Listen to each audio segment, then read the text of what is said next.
नमस्कार, मी प्राध्यापक खंदारे.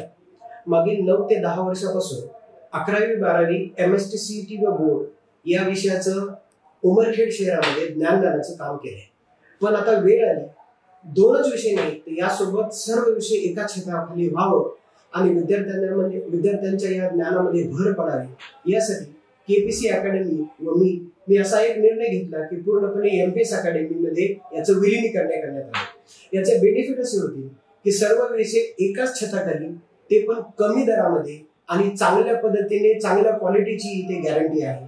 एकदा तुम्ही प्रवेश घेतला की विद्यार्थ्याची पूर्ण जबाबदारी MPS अकॅडमीचीच असेल. त्यामुळे तुम्हाला या गोष्टीचा फायदा नक्कीच होईल. म्हणून सर्व पालकांना अशी विनंती आहे, विद्यार्थ्यांना अशी विनंती आहे की MPS अकॅडमी म्हणजे एक तुमच्यासाठी ट्रस्ट, आणि जे ट्रस्ट तुम्ही दाखवून इथे ऍडमिशन घेतला त्याचा फायदा 100% आम्ही करून देण्यास समर्थ आहोत. खूप दिवसापासून मला असं वाटलं की या प्रश्नाचं उत्तर सर्वांना द्यावं.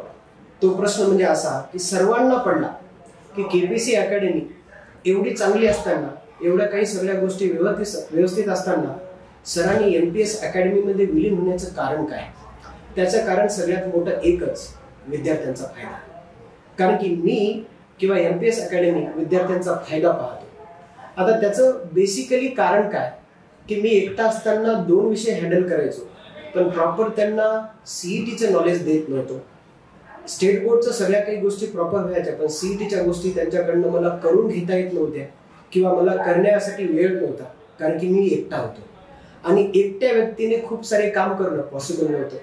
मग मी थोडासा विचार केला. मी म्हणलं विद्यार्थ्यांच्या फायद्यासाठी, विद्यार्थ्यांच्या भल्यासाठी मला जर माझ्या अकॅडमीला MPS अकॅडमीमध्ये विलीन करून विद्यार्थ्यांच्या फायद्यासाठी सगळ्या विषयांचं सगळं नॉलेज एकाच छताखाली, CETचं सगळं नॉलेज एकाच छताखाली, बोर्डचं सगळं काही नॉलेज एकाच छताखाली जर भेटत असेल तर मला विलीन करण्यास काही हरकत नाही. म्हणून मी असा ठाम राहून सर्व विषय घेतला, कारण की मला विद्यार्थ्यांचं भलं पाहिजे. मला दुसऱ्याची कोणाचंही घेणं देणं नाही. नमस्कार.